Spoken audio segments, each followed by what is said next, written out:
7 Days of Sunny June by Sinakura. Chapter 5, December 14th. Once upon a wintertime. Spike! Give me back my bow tie! Sunset raced down the hall, chasing after the young boy running off of a mosaic-colored bow tie in his hands. No! He shouted back. Not until you give me back my 3DS! No, Mom says you can keep. Twilight took the bow tie out of his hands and gave it to Sunset. Hey, I said I was sorry, he muttered. Twilight looked fit to be tied. Spike, it's very rude to walk in on a girl while she's taking a shower, especially since you know we had to fix that door handle. But I had to use the bathroom. Twilight scowled out. And you couldn't use the one downstairs? Or the one in Mom and Dad's bedroom? No, too far. The purple-haired teen groaned, shook her head, and just pointed towards his bedroom. Spike got the message and started walking. As he did, he turned to her foster sister, shrugging. So, he's just a kid, Twilight. He'll learn someday. Sunset walked up to the hallway mirror, double-checking both the tuxedo shirt and black pants she was wearing. Twilight was dressed similarly, save for a magenta bow. As Sunset was satisfied with her appearance, he asked, "You ready for this?" "Not really," Twilight, she admitted. "Tavi's better at crowds than I am. But if Piggy's family needs help, then we should help our friends, right? Plus, it's for a good cause," Sunset pointed out. When the Sugar Cube Corner Cafe was asked to assist with the county's homeless shelter annual Christmas party for needy families, Casey immediately jumped in to help. Knowing the job would be big, Pinky then asked her friends if they could help without any hesitation. All the girls volunteered to wait staff with the exception of Octavia, who offered to gather up a bunch of people she knew to play chamber and holiday music for the whole party. "Don't worry, Twilight. You'll be fine." But as the pair walked down the stairs to get their jackets, the flame-haired teen looked at the clock and said, "So, when is Tavi supposed to get here?" "Well, my uncle and aunt, Edie, Sonnet, and Ballad, should be here any moment now. They're running late because Tavi had to restring her bass. Fortunately, AJ called an hour ago and says he picked everyone else early, and that they're already there at the community center." Just as Twilight finished her sentence, a horn blared out from outside. "That's them." "Kinda nervous about this," Sunset admitted. "Don't worry about it. Uncle Edie and Aunt Ballad are great," Twilight assured her. "Even more laid back than my parents, if that's even possible. Besides, they're just dropping us off on the way to the airport. Either Mom or Dad will be picking us up tonight." As he placed another group of plates in front of a grateful family, Sunset looked at her friends and thought how utterly out of place they all looked. When they were trying to come up with a matching attire for the night, Octavia suggested they base it off of what they usually wore at performances. Black pants, tuxedo shirt, and colored bow, in her case lavender, just the right mix of comfort and style. Rarity had agreed, and since she worked at a bridal and formal boutique, coming up with the ensembles for her friends was easy. The actual execution was a bit harder. In retrospect, Sunset felt like they all looked a bit on the comical side. Twilight and Fireside were both trying to help and hide from the crowd, but for different reasons. In Twilight's case, it was her social awkwardness, while in the latter girl's instance, it was both that and the fact that her shirt was a tad too tight. Fireside's green bow looked like it could pop off at any moment, followed by many other buttons on her shirt. Rainbow, sprouting a red bow, was completely at ease in the outfit, but for all the wrong reasons. Applejack, wearing an orange tie, looked good in hers as well, but Cat's complaining that a bolo tie would have been much more proper. Pinky, with her baby blue tie, had to be talked out of matching it with a neon yellow shirt and hot pink pants. Where she actually managed to take those up, no one wanted to know. Lastly was Rarity, wearing her purple tie, and complained constantly perhaps some little black dresses would have been a much better choice. Knowing her, she just wanted to look elegant as always. Pure functionality was never her strong suit. As he picked up some empty plates, Sunset opted to take a break. Heading towards the kitchens, she looked around the holiday decorations she and the other girls had spent the last couple of nights putting up in order to get the center ready. In the past, she wouldn't have really cared much about doing any of this. She certainly never had volunteered on any of the playing committees for any of the school dances. But this time, it felt like the right thing to do. She'd been rewarded by seeing the smile of happy faces, families down on their luck, just glad to see young teens helping out to make the world a brighter place during the holiday season. Thinking about that, however, made her realize just how much her life had changed in a few short weeks. Part of it felt like it was still a dream. The next blink would end the rapid eye movement sequence, allowing her to open her eyes to the bleak grayness of the old Flynn Plant Brothers warehouse. It meant that everything she had been living with the past few weeks would be nothing but a fantasy. In the end, she'd be the same damned unicorn human spirit. But her life of the past few months was just a dream. She thought she never wanted to wake up. Of course, not everything was perfect. Spike, for example, seemed to be a bit resentful of the fact he wasn't the newest member of the family anymore, and was possibly hell-bent on making her life miserable. She was, however, sure he'd come around. Next thing, Betty and Twilight had a week after her stay. The girls didn't speak to each other for a day, and by the end of it, Sunset had feared it was the end of her time there. But instead, Velvet and Night got the girls together to talk things over. By the end of that evening, it had been long forgotten, and life had gone back to normal. Now this was becoming her sense of normal. There was an additional undercurrent to it all. When would it all end? Admittedly, in old days, she considered running away for good, taking her chances in another city or state, perhaps even running out to Canada. But as the march of days continued, she found herself inexorably bound to her foster family. She now had parental figures that genuinely cared about her, an older brother who thought well of her, and two younger pseudo-siblings. 3 if Octavia was added to the mix. Though Sunset was in truth 3 years older than Shining, she found herself more and more wanting to embody the teenager her ID said she was. A girl just 3 weeks older than Octavia, 5 more than Twilight. For the first time since her days under Princess Celestia's wing, she felt like she had something truly precious and far more valuable than the power she craved. Finally, Simmer had something to lose. That thought filled her with dread. As she entered the kitchen area, she saw Rarity, seated at a table hidden from the main area's view, nibbling from an eclair and drinking sparkling grape juice from a plastic flute. As she saw Sunset come in, the teen fashionista said, "Sunset, is everything all right?" Yeah, everything's fine. Why? Frankly, I don't think I've ever seen you this quiet. And if I may, you look like the time I told my sister she couldn't borrow my favorite console. I swear, Latinos can be so melodramatic at times. Sweet Belle's that old already? Yes, and while I admit she still acts like she's 10 sometimes, I suspect that there's more to do than rather rambunctious influence of her friends, Rarity replied, patting the seat next to her, insisting her friend join her. Sunset took the hint and sat down. As he did, Rarity whispered, "Yes, you don't look like you did shortly after you were purified from that, you know. I know something is wrong, Sunset. I'm always here if you need me." "Thanks, Rarity," the ex-unicorn replied, wondering if she should say anything to her friend. A second later, she knew that was fine. The Team Fashionista was probably the one Sunset was closer to since her defeat, and the one she knew to her best. "Would you believe me if I told you that now I have something that means the world to me, really means everything to me? I'm afraid of losing it." My. So you really are only human after all. In a box, speaking of course, Rarity said with a playful link. "Seriously, dear, I suppose you're just getting used to having the same kind of normal life the rest of us lead, aren't you?" "I'm just getting used to having a life, period," Sunset answered. "I had a nightmare the other night where they all found what I really am and abandoned me." "I don't think that could ever happen, Sunset. You are part of their family now. And seeing you without Twilight or Octavia as well, a bit like marching ensemble missing the proper purse, to use an analogy." "Yet neither of them know about—" Sunset raised her hands up towards the side of her head. "To be honest, you and our friends are only a few of those that know about the whole thing. You're the only person on this world I've shown what I've really looked like." Rarity gave a slight smile.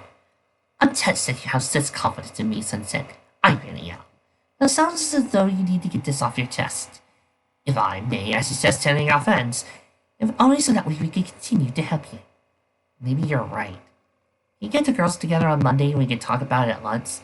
"Of course, dear," Rarity said, finishing off her eclair, as she looked at the crowd still at the tables, listening to the music. And as she rose from her chair, she said, "Now, I think we should get back before the others think we're goofing off. Though I dare say that if goofing off were a sport, Pinky would likely be the all-time grandmaster." Sunset laughed as she rose from her chair, glad to have a friend and a former rival. "No argument there, Rares." As the pair stepped out, they were surprised to see Miss Cheerley, Carolina High's English teacher and school librarian, walking around the front of the kitchen, looking agitated. "No, I'm glad you're okay. Look, Just take care of yourself, sis, and we'll figure something else out. You know where I keep my spare house key. Yeah. I'll see you tonight, then. Love you too, Tula. Bye. Shirley shook her head, muttering something under her breath. Miss Jenny, is there something the matter? Rarity asked. The teacher nodded. My sister, Tula Rula, was driving in from Los Angeles so she can entertain the kids. She's a performing magician. But she hit a patch of black ice on the interstate just short of Colton and skidded off the road. She's fine, but her car is totaled. And we don't have anyone to keep the children busy. Freddie thought for a second and said, perhaps we could get that one girl from the drama club to Trixie through the moon. She says she wants to be a stage musician for a living. Sunset shook her head. Not a good idea. For starters, this would be a last second thing, and Trixie's probably got something planned. Second, do you know how to get a hold of her? Not really, no. I'm sure Pinky, I'll do it, Sunset said. I've studied magic and tricks in my spare time. Shirley looked at her curiously. Really? You're missing the Blue Man Group Guide to Magic, Stage Magic for Dummies, and Abracadabra, the illustrations group of Prestidigitation, Sunset rattled off. When Shirley's eyes narrowed, she said, I stole them, I admit it. I also gave the money to replace it to Principal Celestia back in October as part of my restitution. Okay, if you can do it, the teacher said as her anger receded. Those children are more important than the books. I'll go gather them by stage. Think you'll be ready in 10 minutes? Make it 5, Sunset boasted. As the teacher walked away, Rarity asked, Are you sure about this? And I thought you knew that human magic isn't real. I didn't steal them, Sunset told her friend. Snails did. He was trying to figure out how to ask Trixie out and thought if he was a magician as well, that would do it. After the whole event, I found out about it and told Celestia I stole them so he wouldn't get into trouble. It was all ringing a world shit, and he was doing it because he was sweetheart. I give him a break. She tried. Of course, somehow Celestia found out, but I agreed to pay for the missing books if she let Snails off the hook. I see, but how are you going to? It's almost a full moon, which means my magic will be at its strongest. Leave an afterglow, but I can max that with an obscurity charm. Besides, with what I have in mind, it'll look more like stage magic than anything else. Trust me. If you insist, is there anything I can do to help? Yeah, but the other girls know and have to run interference for me, so Tavi and Twilight don't see. I might ask about it. I want to make sure we're all on the same page. Understood, she said, Pinky. As the kids gathered around, Sunset checked her pockets to make sure she had everything she needed from Pinky. Though why Pinky thought had any of it on her was incomprehensible. I really have to wonder who power its napcats are on a regular basis. Finally, as the last of the children sat, she found all of them looking at her with rapt attention. Many adults were as well, and certainly her friends, both Twilight and Octavia, the last two with proud looks on their faces. To her eyes, she focused on the obscurity charm first, letting the magic flow through her fingers, as she had no horn. It was weaker, given that it was through 10 outputs and instead of a single font. She couldn't draw from Equestria's ley lines, but it would suffice. As she cast a spell, she intentionally let her friends out the spell so she could see. Wow! Your hands are totally glowing and that looks so cool! Pinky cheered. It's like you got LEDs that attach to your fingertips! Pinky, what of are you talking about? You see, Tata? Pinks? Rainbow interjected. Did you go off your meds again? Looking at Octavia and Twilight, Rainbow lied to her teeth to cover for Sunset. I think she's had too much sugar again. Probably. Twilight laughed as she focused on Sunset's performance on stage. Thanks, Rainbow, Sunset mused. Long ago, there was a faraway world filled with unicorns and Pegasi, small ponies. He lived in a magical land. With her hand, Sunset drew the sparkle power out of her pocket via magic, creating a dazzling arc of twinkling brilliance. And he lived under a gentle and wise ruler, a great mountain. The little girl's hand shot up as yes. What's an alicorn? Sunset smiled. Alicorn, little one.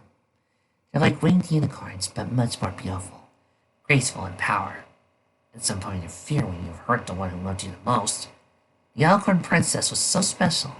She was responsible for raising the sun and moon, so her little ponies could enjoy both day and the night. When she was lonely, and felt she had much to teach her little ponies, but couldn't do it by herself, even when someone as great as the princess had other duties. One day, The princess decided she would take a special pony as a student, so that pony would someday be a great help to her. Sunset triggered another spell, bringing forth a simulated image of herself as a filly and a copy of Princess Celestia, colored with the drawn pink mane her mentor had said she had when she was younger. She left it long enough for the crowd to see, and pulled the images behind her, and dissipated the spell. While she used paper cutouts and was folding them into her back pocket. She chose a young filly from a nearby orphanage. "What's a filly?" a boy asked. "A filly is a little girl pony," Sunset answered. "Why didn't she choose a boy pony?" "I don't really know." Sunset tried to keep her emotions welled up inside her voice. Maybe she felt the orphan would never fail her. She paused to take a breath and said, "The princess found the orphan filly, a unicorn, during heart's warming. Like Christmas, but a little different. Otherwise, it's the same." The princess asked the orphan if she wanted to live in the palace and be her student. The orphan was a special little filly because she was filled with magic and love. Like the princess, and was glad to be chosen as the princess's special student. As the years passed, the filly grew up to become a young mare, much like a teenager. Sunset said, contrary to an image that so Rarity a few weeks back, grew up to be the princess's finest student. More importantly, she loved the princess, and so the unicorn was her mother. The princess loved her back like the daughter she never had. Many other ponies were wondering if someday the princess would adopt a unicorn, make her a princess. Sunset said, putting away her self-portrait. Yes, the unicorn as well. She would have wanted that. Very much. Rarity blinked away tears, knowing now was not the time. While there was a smile on Sunset's face, her eyes shone differently. "You don't have to do this to yourself, dear," the fashionista wanted to shout out loud, looking at her friends out of the corner of her eye, and stoic mask on their faces as well. She knew Monday would be a long discussion. "I didn't know Sunny was that good of an actor," Twilight said, unaware of what was really going on. "She's keeping her voice even, but I can see something in her eyes." "I guess she picked up some kind of stage training, Twilight," Activia said, agreeing. "In my music class, they teach us how to have a stage face, how to keep your feelings off your face so you can perform without affecting you. But I wonder where she learned it all from." "Bet, despite her grades, she is well read, dears," Betty pointed out. "Maybe she learned through that way." "Maybe," Twilight agreed. Then one day, the princess decided to show the unicorn a valuable treasure. One of the most wonderful things in the world, a magic mirror. This, Sunset knew, was where fantasy differs from reality. The unicorn in the story would have a happy ever after, because that's what happened in these stories, whether in Equestria or on Earth. But the real unicorn in Quest's story ended when she betrayed her mother figure. 4 years later, she was still paying the price. Here's hoping the rest of the story doesn't sound too much like I already know I'm lying to myself. The unicorn looked in the mirror and saw herself as an alicorn. It's like the princess she loved very much. Sunset began when she heard a woman's frantic cries. Everything stopped when the woman frantically frowned. "Funny! Funny! Has anyone seen my daughter, Grapevine?" Charlie let her the woman ask, "What does she look like?" "Fair skin, purple eyes, rose eyes," the mother said. "She's never done anything like this before. Oh, Viney!" the woman said, starting to break into tears. Sunset jumped off the stage and ran to her friends. "We've got help," she told them. Though from the looks in her eyes, they thought the same thing. To Sunset's surprise, Twilight took charge somehow. The girls all looked to her as a leader because of her pony counterpart, though she didn't know it. The determination in the teen's eyes was entirely her own. "We'll split into pairs of 2 and search outside, but you can assume that everyone will be looking inside the community center." Mrs. Cake, overhearing them, said, "Good idea. We'll have everyone look in the building. It's big enough one, but it's snowing outside, and we should be looking out there as well." "Right," Twilight said, nodding. "Each person can run in the opposite direction of the other. We'll use Skype to keep in touch so we can talk in multiples at once. You all have Bluetooth?" "I forgot mine at home." "No worries," Pinky said, pulling a bunch of Bluetooth earbuds out of her pocket. "I always keep an emergency Bluetooth in case of emergency Bluetooth situations. And you're already fully charged." "How did you—" Octavia began. "It's Pinky," Sunset said, as if that explained everything. "It did." "Okay," Twilight said. "Anyway, me and Taffy will search Saddleback Avenue Fluttershy, you and Pinky take 17th strength. Rainbow, you and Applejack can take 16th. Sunny, you and Rarity have Fair-Fisted Boulevard. She can't have gone far. But it's snowing out there, she could be in danger. Then let's get on move on, girls! Applejack says. They reach to grab their jackets. About 10 minutes later, sunset was 2 blocks away west of the community center. Looking around the brownstones around the intersection of Fair-Fisted and 14th. I'm on Fair-Fisted and 14th, and I don't see anything, she said to a Bluetooth. I'm over at 16 Nutley Drive. There's still here, Applejack answered. Nothing here on 17th Avenue and nothing at Denmarkante, Fluttershy replied, tripping over to Street Spance's name. This is crazy. I'm proposing sound back on 18th and I don't see anything, and the snow's getting worse, Octavia cried. Just keep searching, Twilight said. Mrs. Cake, have the police arrived yet? Nothing yet, Twilight, Pinky's aunt replied. Well, the 911 dispatch operator said they're on their way. Okay, we'll keep looking, Twilight said. On her end, Sunset took that as a hint and continued looking around the area, desperate to find a child. She remembered when, as a filly, she got out on a heartwarming eve the year she had been taken in by Princess Celestia.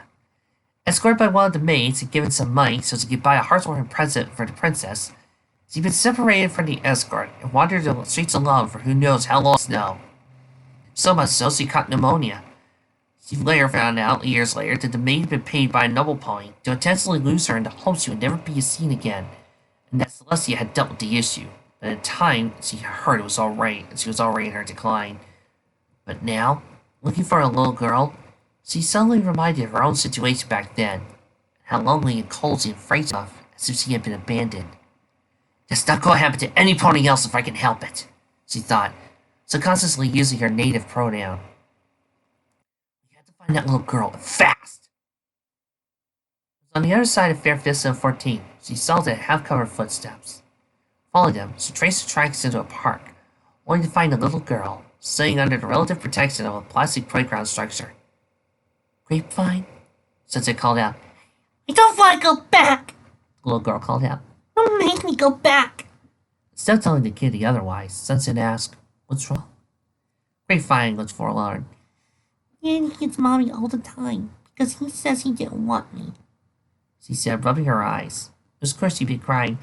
So if I run away, then Mommy can go back to Daddy and everything will be better. No, sweetie, no it won't, Sunset said, her heart falling at the child's words. It's not your fault. Your dad... It's a long story, but it's not your fault. Can you fix it then? The little girl asked, eyes full of hope. You're a magic lady, and Mommy always said that magic will fix things. Grapevine, I wish I could. But I don't have that kind of magic. If I did, I'd be like the unicorn in the story I was telling you. But running away won't make anything better, Grapevine, Sunset said. Trust me, it won't. It didn't make things better for the unicorn. Really? Sunset nodded.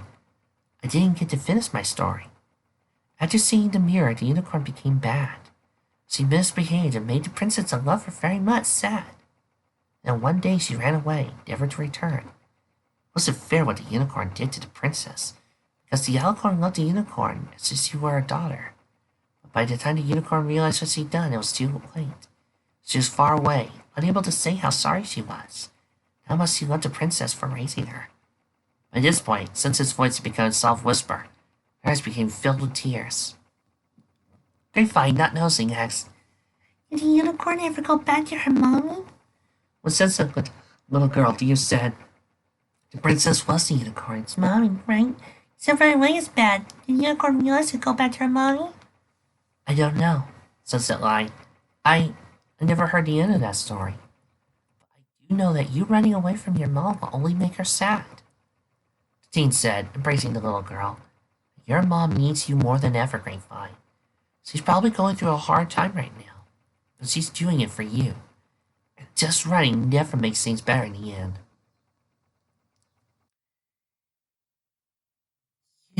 No, she's right, little one. Hurting people isn't fun. Both females love to see a dark skin, salt and pepper hair. You may not know the rules of the park, the woman said, her teal eyes raining off, but it is closed at the dock. Sorry, ma'am, Sunset said to the strange woman rhyming woman.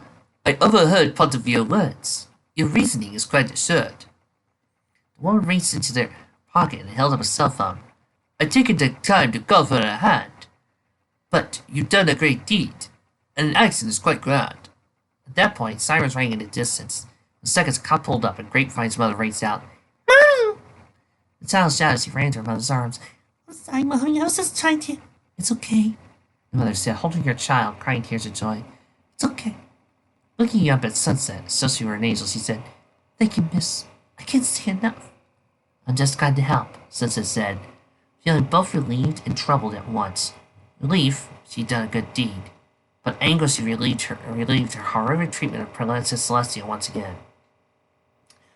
"I see you are as described," the African woman said, nodding approval. "You do your foster family proud, young one." Sunset blinked. "Wait, you stopped writing? You know me?" "Only by reputation," the woman said, offering a hand. "Sakura, I've been the family physician for Nightlight, Twilight Feather, the family for 2 decades now," the lady said, and Sunset took her hand. "Feather told me about you during your last physical, and the description was very accurate. Flame-haired girl, somewhat tough, but with lots of gold." "I see." "No, so you don't take compliments very well," Sakura added with a smile. "As for me, my townhouse is just that," she said, pointing to a little home on the other side of the park. "As for my rhyming, well, I found it tends to soothe young children. Picked it up from my grandmother back in my native Kenya, but never thought it would be of any use until I started treating kids." "Well, I'm glad that's been solved," Sunset said. "Things could have been so much worse." "But it sounds like you averted that, and that's something to be very proud of," Sakura told the teen. And turning to Mother, she said, "If you allow me to get my medical bag, I'd like to check this child to see if she is okay." The mother nodded. With that, the doctor sprinted back to her townhouse. Do you guys ever feel bad that Sakura only pops up in cameos in these fics and never seems to have a main role in anything? I mean, I've never had more than just a few chapters with her in it. 10 minutes later, Sunset had been practically hugged to death. Between her friends, especially Pinky, and her foster family, she was basking in adulation she didn't really feel right now. And as the dinner wound down and Grapevine and her mother, Sangria, profusely thanked to her, Sangria promised the teens she would find a way to make a better life for her and Grapevine. "You did a good thing today, Miss Shimmer," Shirley told the teen as Sangria and Grapevine departed. "I'll be sure to let Principal Celestia know about this." "Thanks," she said, yawning as the last receipts of adrenaline infected her system. One thing she wanted to do now was just go for personal demons. "Sonny, got a moment?" Applejack asked her. "We'll be waiting by the car," Twilight assured her as she and Octavia went out to meet with Twilight's parents. Applejack waited until the cousins departed before speaking again. "Since the cafe's closed, we all decided to meet tomorrow at Panera for over on Baker Street. Rarity says it's usually empty. We get a secluded booth. Need more for you?" "Sure. But what about Twilight and Taffy?" "Rarity already talked to them and said they'd work out so they can do Christmas shopping for what they've gotten you." "In that case, noon's fine, AJ," Sunset said weakly. "Though really, you didn't have to." "I'm on it, Sonny," the former farm girl said. "When I said to that, I just want you to know we're always here for you." "Thanks," she said to Applejack, then looked at the others. "I'm just gonna go home and get some sleep. I'll see you guys tomorrow." Sunset faced Princess Celestia. She was a filly once more, standing on the snow-covered streets of Carolot, the pony capital, not the city she currently lived in. Around her were throngs of ponies going about their daily lives, not really caring about the princess and her student as they sat in the middle of the white-coated road. Sunset had yet to determine whether that was a good thing or not. "Do you think this makes up for all the hurt you've caused me, Sunset?" Celestia asked. The look on her face, even and flat, not full of anger and rage. In many ways that hurt worse than the earlier Celestia could face off against. The angry Alicorn Sunset last remembered. But the Celestia she looked at now was the one of the past. The one who had been practically a mother to her. The one that had been before Sunset had ever set her eyes on that damn mirror. "I don't know," she said in a false voice. "I don't know if it does, or if I can ever change what's happened. I'll likely never see you again. Maybe that's for the best. Maybe there's a part of you that thinks that exile is preferable to my death and still count me lucky. Maybe it's a long time, Sunset Shimmer, the dream alicorn said. You may return to Equestria someday. Possibly even of your own volition. You cannot discount that. And if you return to Equestria, you'll have to face me once more. Maybe. Maybe not, Sunset replied. But to answer your question, no. What I did for that child today may never make up for it. And it was never meant to. I did it because of a mother pined for her child, and a child needed her mother.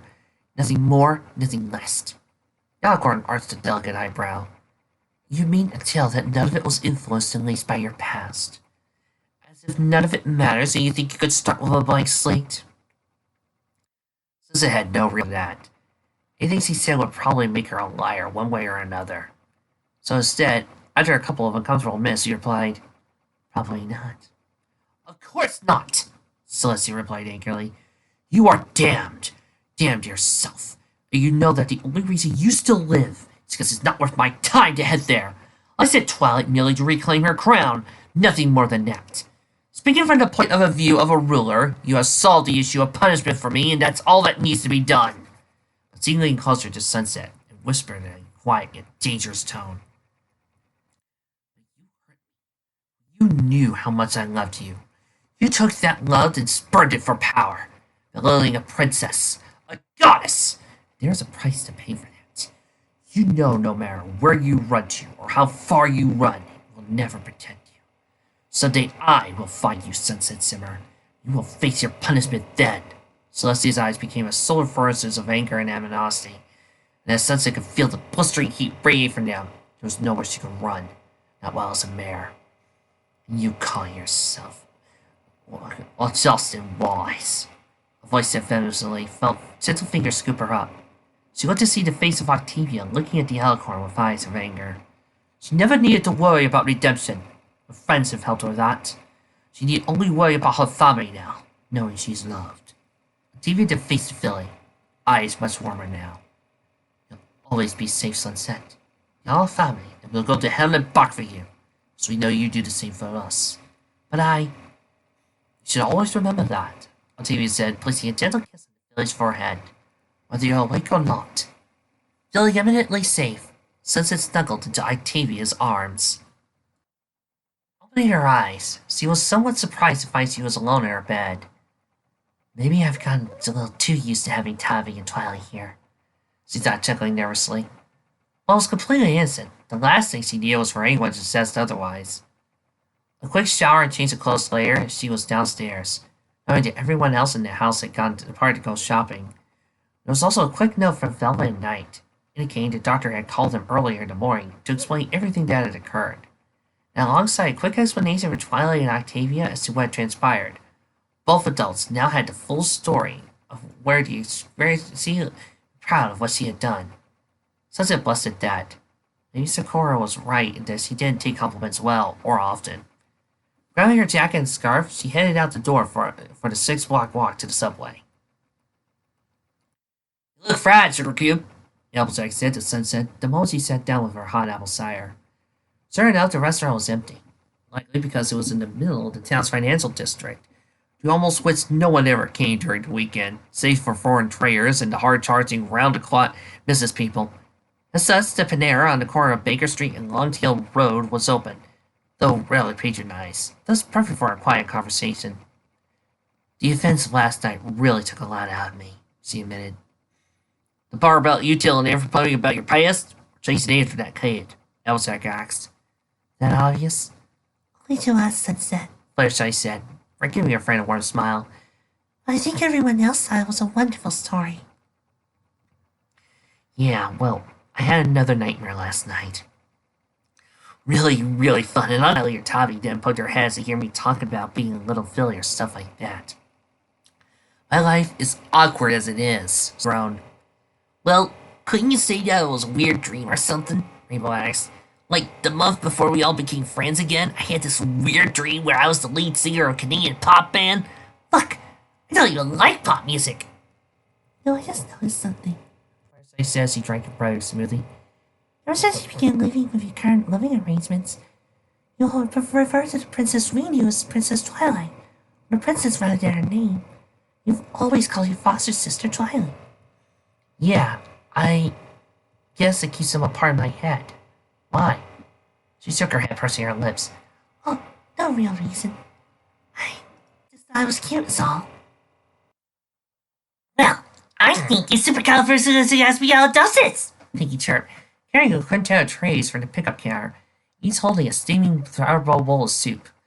Okay, onion for Rarity, chicken noodle for Rainbow, tomato bisque for Fluttershy, the cream of mushroom and wild rice for Easy. Here, girls! Pinky looked at Sunset. I'm still waiting for mine. Want me to grab yours? Certain enough, Sunset's pager went off, and before she could answer, Pinky yanked it out of her hands and rushed back towards the counter. So, you were saying? Rainbow prompted. Just thinking about all of it made me realize that I'm lying to the people I care about on a regular basis.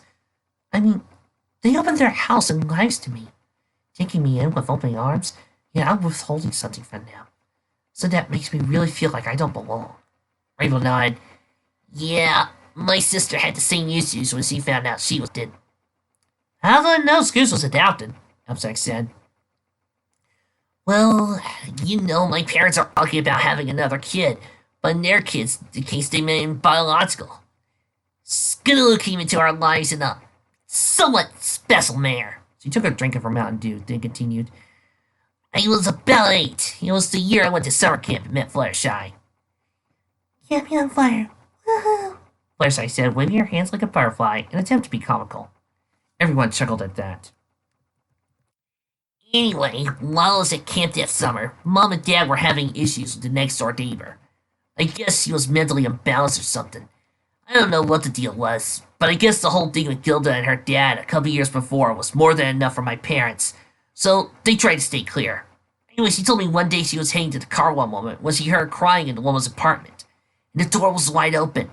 She walked by, she noticed the apartment was completely empty, save for a little kid. I looked around, but the neighbor's car wasn't there.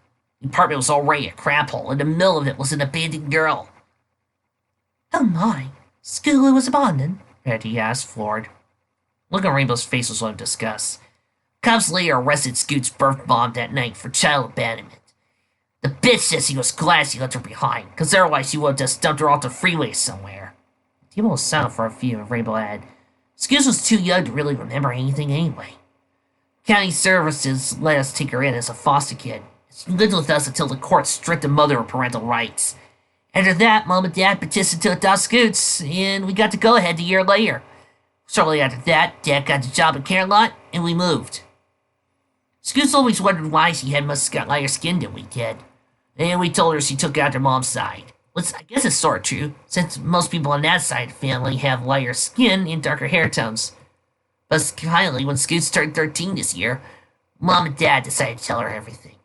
Rainbow was quiet for a second, said in a soft voice, It didn't go very. And? Sunset asked as Pinky stared at her in front of her, plopped down in a chair next to her.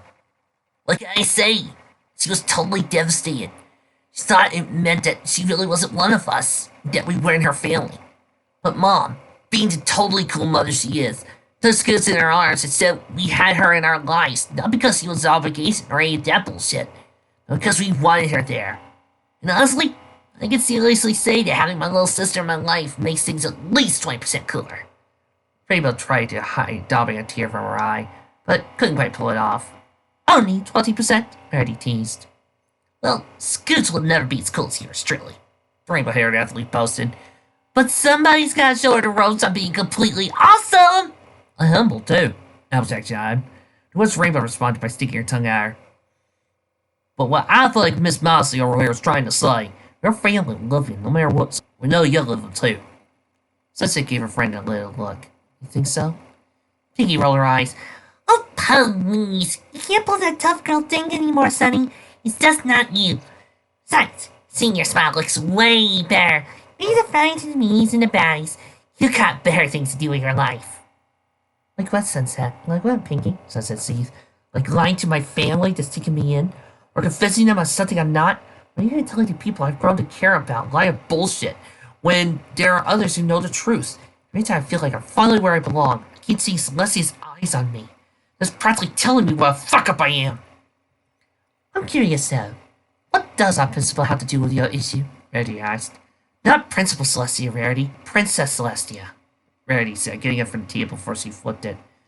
As he meant all herself, she knew she would have. Then left, the mess there, not giving a fuck about anything else. But she wasn't at Sunset Shimmer anymore. Yet, all she could see in the mirror was the astonishment and hurt of her old mother figure. Very near, Spit took her a deep. Wait. Back the fuck up, Sunset. Princess Celestia? Princess Celestia. With that, she began to explain. The girl sat there, curious at first. Then one by one, they started to look at her friend with a mix of sympathy and sorrow. For her part, the story was gut-wrenching and painful.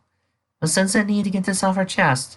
She lived with the guilt of hurting Celestia for so long, there was no way for her to ever make up for it.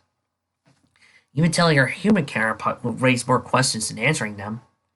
So that's why Celestia was always able to control you, Rainbow said. I thought a girl like you back then wouldn't give a damn about what the principal thought. I guess what your principal looks like the woman, horse that raised you? Yeah, I could see that being one fuck ton of an issue. Alicorn, Sunset said softly. Princess Celestia's an alicorn. Well, there's some differences between the two. When I see the face of one, it's hard for me not to see the face of the other.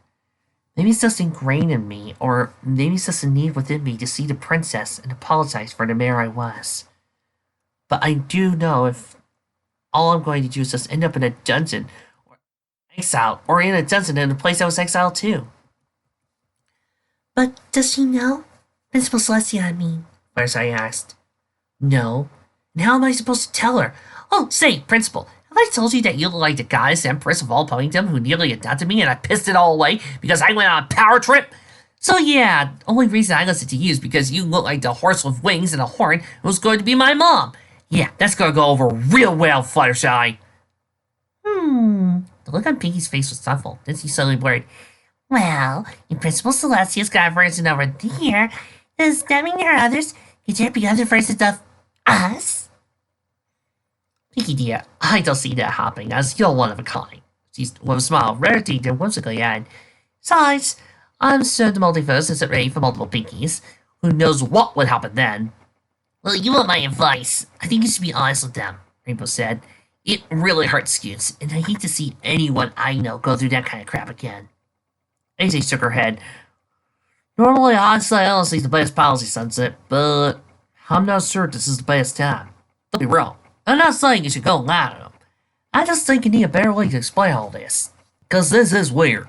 You know, Lee, Princess Celestia, Miss Luna can back you up on it. Well, I think I like to fence on you there, Pinky said, fizzing up her soup and starting to tear her sorrow to pieces for eating. But I also think that you should tell them when it's time. Not only you know what it is. I can't believe I'm saying this, but he just said some very wise words, Sunset. There at the end. Only you can really know when it's best to tell them. Though, it's not like you're lying or living a falsehood. But instead just waiting for the proper moment for something. Girl has to have her secrets after all. Well, I know Mom's been afraid to tell Angel that her father left us after he was born. So probably wait until he's a teenager, since he's fragile when it comes to that. So I know I would caution you to be careful, only because Twilight is so sensitive. Thanks. She told him, I just wish I had a clue to what to do. Well, you can always smile, Pinky frantically sang. It was a final straw for Sunset. Shut the fuck up, Pinky! She yelled. What? Just keep smiling and lying to the family that cares about me? Just continue to treat him like the shit when I know I should be straightforward with him? From last night, combined with the nightmare, finally got to her. She broke down. Tears streaming down her face, he said, I just can't do this anymore. I just can't take this anymore. Ripples cried for a while as Fluttershy from her chair to hug the distraught teen. Pinky's hair deflated, feeling like she was the cause of her friend's breakdown. Rarity and Rainbow and Applejack felt a bit self-conscious for having bring their friend to a public place and inadvertently hurt her in the process. After a few minutes of Fluttershy's tender ministrations, Sunset was finally able to recompose herself. Thanks, Flowers. And Pinky, it's not your fault. I'm sorry I snapped at you. Pinky's hair practically reparted itself in a split second. She looked at her seriously and said, I know how you feel, Sunny. I really do. Do you? Pinky nodded as a normally near perpetual smile disappeared. Everyone, save for Sunset, wondered what was about to happen. Pinky was rarely this serious. Have you ever wondered why I live with my aunt, uncle, and cousins instead of back home on the rock farm in Arkansas? Rock farm? Applejack, also from a farming family, wondered. Pinky gave her friend a sad smile. The Pye family rock farm near Eureka Springs. It's just east of Bentonville. It's been our family since before the Civil War. And technically, it's not really a farm. It's a sandstone quarry. Rhubarb Pye, my great-Italian's whatever grandfather, got the land for something or another. I don't really remember. It turns out the land was right on the Ozarks and useless as a farm. So, he made a quarry instead. But as a joke, he named it a rock farm and it stuck. Anyway, my mom and dad live on the farm, as do my sisters, Marble and Limestone. My elder sister, Maud, used to, but she's currently studying geology over at Texas A&M. I'm living there as well, but something went wrong when I was born. I got a neurological disorder. Not just that I could have a relatively normal life, but for the first few years I need extensive treatment. So I had to live near a major medical center that had the right equipment, until Washington Regional was kind of advanced. At the time, the only hospitals in the country that had what we needed were in New York, Chicago, and San Fran. Dad didn't want to sell the farm. Been in the family forever. Personally, my mom's sister, Auntie Cup, had just married Uncle Carrot, and they were living in Santa Cruz at the time. Mom and Dad asked them for help, and even though my aunt and uncle were just barely out of college at the time, they took me in. The doctors declared I was cured of my disorder when I was about 6 or 7.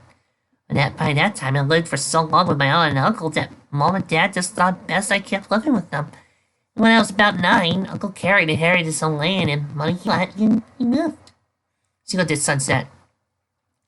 I go back to Arkansas twice a year. Christmas and for a week in the summer. I never feel like I belong. They're my parents and little sisters, and I feel like a complete stranger when I'm there. Honestly, if it wasn't for my sister Maud, I'd probably never want to go back. I'm sorry to hear that, Pinky, Sunset said. Don't be. I have Auntie Cut and Uncle Carrot and my cousins. I always feel like I'm loved. And I know my parents and sisters love me, even if they don't really know how to relate to me at times. But the reason I'm mentioning is all this because your family loves you, Sonny. And just like Rainbow's family or Scootaloo, they want you there. You belong. Sunset was still thinking over Pinky's words later that night, while she was finishing up her geometry homework. Fortunately, lots of geometric formulae were used in spellcasting. It was a class she had an easy time in. Unfortunately for me, I still had to study for my Spanish test tomorrow, and I'm hard in that. Oh well. Maybe I could get Rainbow to give me a quick brush-up during lunch, since she grew up with it. There was a knock on the door, and Sunset said, "Come in." The door opened, and Twilight poked her head in. "Oh, hey, Twilight, what's up?" Hey, Sonny. You've got something downstairs for you. Mom wants you to come see it if you're not too busy. Yeah, well, thankfully I need a break from the book, so sure. As the girls descended the stairs, they found Twilight Velvet standing there, with a beef-thick smile on her face. Standing by her was both Tavi and Knight. "Sonny, someone dropped this off from my office about 10 minutes ago. It's for you." She said, handing her a folded piece of paper in square packets. "Well, the suspense is killing us, Sonny," Octavia said, grinning. "Well, not really. I want to see what you caught." Nodding, Sunset opened up the first letter and read it. "Miss Shimmer, words cannot express how grateful I am. I can't thank you enough for saving my daughter. I know it's been tough on Viney, having her see things that no child should see. But after last night, I'm determined things are going to change for sure this time. Decided to press charges, and while Viney and I will be staying with my brother's family over in Reno. Viney will have a happy life, no matter what. I have you to thank for it. You're a incredible young woman, Miss Shimmer. Sure, you're destined for great things. Sincerely, Lemon Sangria." Miss Shimmer, thank you for helping me and Mommy. Mommy says we won't be seeing Daddy for a while, because we're going to go live with his Uncle Citrus Lime. Yay, I like his house. It's pretty, but I like it has a pet deer and all that stuff. I know you didn't know the end of the story about the unicorn, so I drew a picture for you. Hope you like it. Your friend, Viney.